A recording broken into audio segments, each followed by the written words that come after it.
Hello, this is Mark, and welcome. Tonight, I'm having tea with Jared. Jared, want to introduce yourself to everybody? Good evening, everybody. My name is Jared Rabito, and first and foremost, I'd like to say I'm honored to be Mark's guest this evening on Tea With.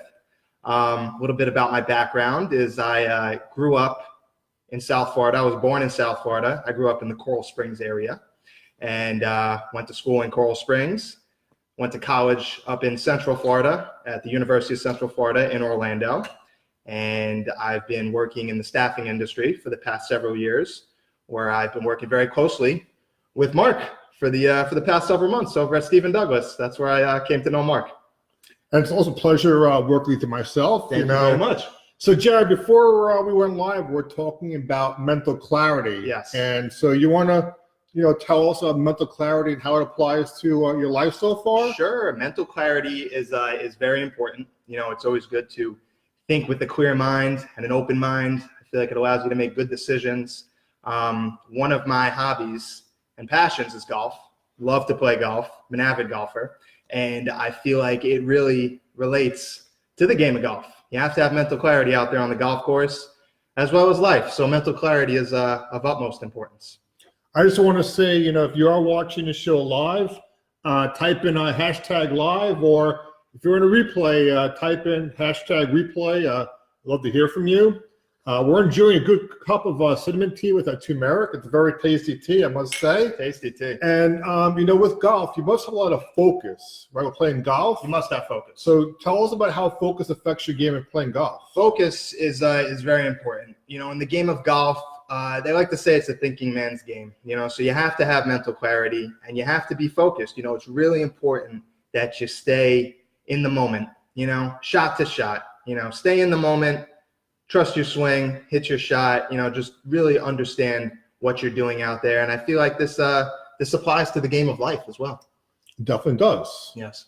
And also, we're talking about, creativity. Yes. And in golf, and it has some kind of creativity as well, right? You had a good thing about that. Absolutely. Absolutely. Creativity is something that's very important. You got to be creative on the golf course. You got to be thinking about what you're doing out there. For example, let's say there's a hole that's a dog leg left, it curves to the left. It's really important. You got to think about what you're doing out there. You got to be creative. Maybe you want to shape it around from right to left, hit a nice little draw around the corner. So, you got to be creative. It's good to think on your feet. So in terms of playing golf, yes, also a lot of, thought has to go into it when you're playing golf, right? You have to focus. You have to keep yourself, on par with what's going on the golf course. Staying on par is always nice. If you can stay on par and shoot around par, you're doing a pretty good thing out there. So how do you go with the elements in playing golf? With the elements, you really just have to stay even keel. You can't get too up, you can't get too down. If you ever watch golf on TV on the PGA Tour, it's like these guys are out there playing like they have no emotion or anything. You can't tell if they're doing well, you can't tell if they're doing bad. They're staying even keeled out there. So that's really important. You got to stay cool under pressure. Cool under pressure. So I'm pretty sure that being cool under pressure has to apply to your professional life as well, Absolutely. Absolutely. I feel like the game of golf and the game of life, they're two very similar things, You got to stay cool under pressure. You want to make good decisions. You got to stay in the moment. And I feel like that will keep you very successful. So in terms of playing golf, what got you into that? That's a great question, Mark. So the game of golf, when people think of golf, people think that it's like an old man's game. It's for a retired person. I probably started playing when I was very young, probably when I was 10 or 11 years old. So I've been playing for more than half my life at this point. My grandfather, may he rest in peace, he's the one who got me into golf. So I grew up playing at a young age. I played all throughout high school. I stuck with it in college, and it's really my favorite thing to do. I play almost every weekend. So when you're actually engaged in playing golf, time can go by very fast, but you don't realize that, right? Absolutely. My girlfriend asked me, she's like, where were you all day? I was playing golf. Sometimes just time goes by. Typically when you're playing 18 holes, if nobody's out there, you can get around in 3.5 hours. This time of year, the golf courses are a little more busy. So it might take you a little longer, but time flies, man, when you're having a good time. And See, that's the thing about passion. When you're doing things that you're passionate about, right, and you're really are engaged in that type of activity, Yep. time just there's no time. There's no time. Yeah. Yeah. Total no time. It's like it totally takes you over, and you're enjoying it. But what happens when you go to work during the day? When you go to work during the day, sometimes time flies as well. Sometimes you're just dialed in, you're focused, and then all of a sudden you look at the clock and it's like 12 o'clock, it's lunchtime. So I think it's really important just to kind of stay in the moment, I think that is important. You got to stay in the moment, you just got to stay focused, and good things will happen. You got to trust the process. Yeah, trust the process, because in golf and in life, when you hit the ball, a lot of times you're not controlling where the ball goes, right? You're just hitting it, but you have some kind of degree to it, right? Absolutely. I mean, it all depends. It's golf is a game where the skill level really varies. When you get to a certain level, I like to stay pretty modest, but I'm a low handicapper, so I do have, I'd like to think that I have some control of where the ball is going. You could spin it a certain way, you could swing different ways, so you hit the shot with different curves and on different lines.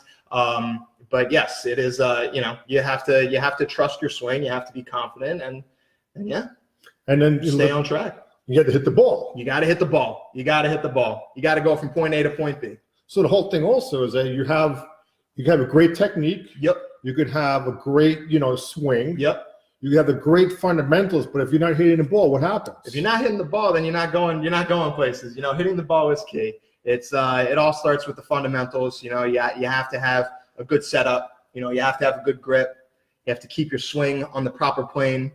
It's tough to get good at the game without a solid foundation. I was fortunate enough when I was younger.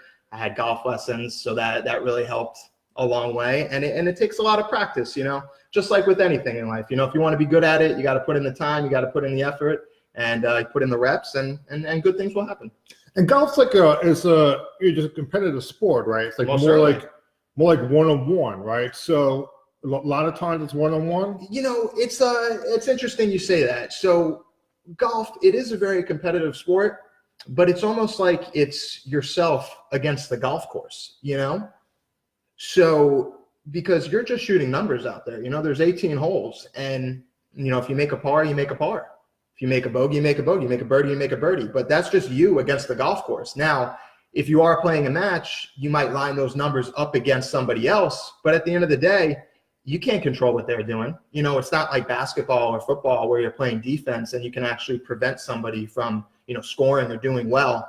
You just have to, play your best out there. So when I'm playing, a lot of people, when they get into matches, sometimes they'll, they crack under pressure or they get nervous. Yeah. Which is only natural, because you want to do well, you want to be successful, you want to shoot a good score. But I like to think of it in the aspect, it's me against the golf course, and if I'm playing my best, I should be all right. I really like that you against the golf course, because you just said a lot of people, they get tied up in the whole entire competition. Yep. And they wind up comparing themselves to other people. Sure. Right. And when it happens, it doesn't do any good. No. Right. No. Yeah, it's tough, because then all of a sudden you're not thinking with mental clarity. Your mind is clouded, and then you're thinking about the wrong things. You're thinking about, hey, what is Bob hitting over there? How many shots is he taking on this hole? What is he putting for? So you're not thinking about what you're doing, which kind of takes you away from the task at hand. So you have to stay focused. So golf also, like in life and also in a job, if you work in a job where there's competition, whatever, mm-hmm. you have to do the same thing, right? You focus on your own stuff. Most certainly. You're not focusing on what the people are doing. Yep. Because what happens when that happens? Exactly, you're taking your mind off the task at hand. And I feel like you could potentially be losing your mental clarity, which is very important. So you gotta stay in your lane, head down, focus, and if you trust yourself and you trust the process, I feel like more times than not you'll get the job done. Right, and you have to also have the ability just to let go, and part about trusting, yes, is letting go. Absolutely. Because when you aren't letting go, what are you doing? You're hanging on. You're hanging on. Yeah. And what happens when you hang on? I feel like it's you got to be able to trust yourself. If you've practiced and you've done the preparation and you've put in the work, you just got to trust the process, man. You trust the process, and good things will happen. So Jared, when you first started playing golf, yes, like it must have been kind of like difficult at first, and then Absolutely, absolutely. It's a really hard game, and I feel like that kind of discourages a lot of people, Right. at the start, because like you said, if you're not hitting the ball, I mean, you're out there just hacking away, which can be very frustrating. And then all of a sudden, what turns into, time flying by, it seems like it's taking forever out there, because you're not getting along the golf course. So, yes, it can be very difficult to start for amateurs. So, I would suggest if you're getting into the game of golf, maybe get some golf lessons to set a good foundation, Okay. to set some good basics that you can practice and get better at. Because if you just go out there on a whim, it can be very challenging. Technology these days is great, because you can go on YouTube and you can watch videos, you can watch tutorials and practice.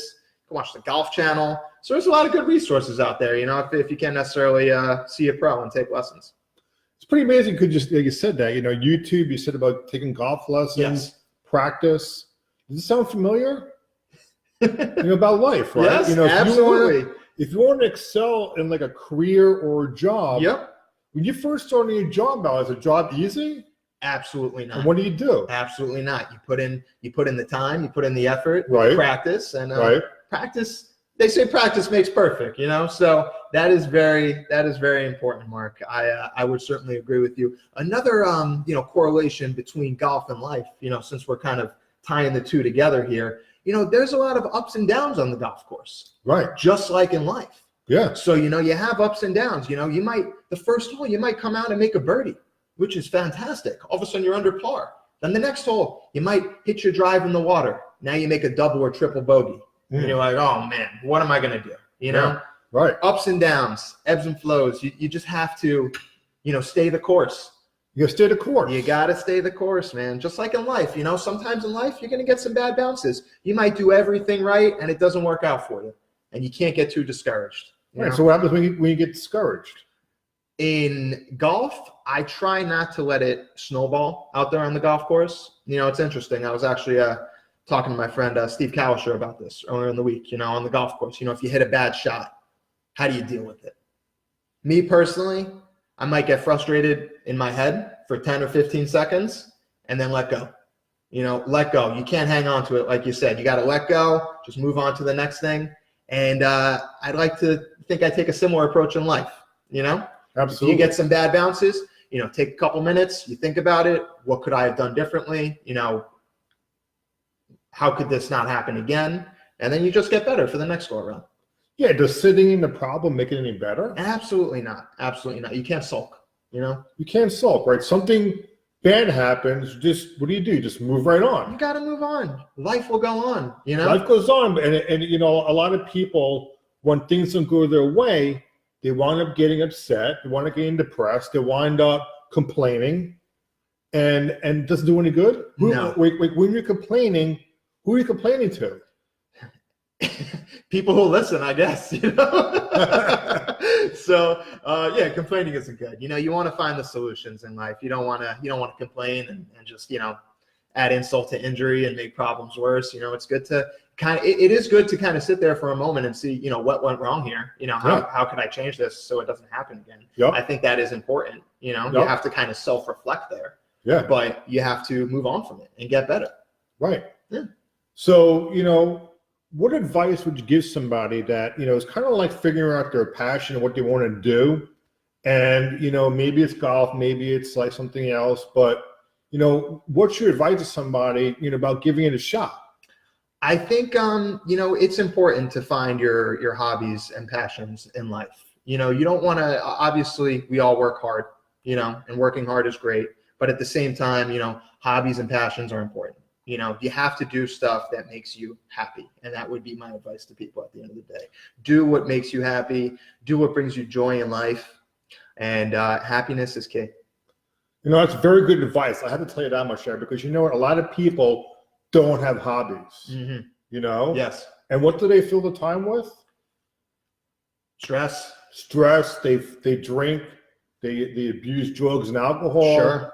Because they don't have anything to fill that spare time with. So if you get a good hobby, if you get a good, passion or whatever, it's like a release for yourself. Absolutely. So I'm pretty sure after like a long week of work, what does the golf course do for you? Oh, it makes me so happy. wake up every day, go to work, get there on time, and work hard Monday through Friday. Saturdays roll around, I'm up out of bed early, going to the golf course because that's what makes me happy. That's my way that I can relieve stress and just kind of let loose and get a lot of joy out of it. I just want to thank everybody for watching us tonight, and it's been really great, having Jared here. I think he had some really great message about, golf and also about life and about focus, and you tied everything together very well there. I think you did a great job. Thank you for having me, Mark. It was certainly a pleasure. Words? You want to say the closing words? I just want to thank everybody for viewing this evening. Thank you for tuning in on T-With. Keep watching Mark's podcast here. He's doing a great thing. And thanks again to everybody out there. All right. So thank you very much.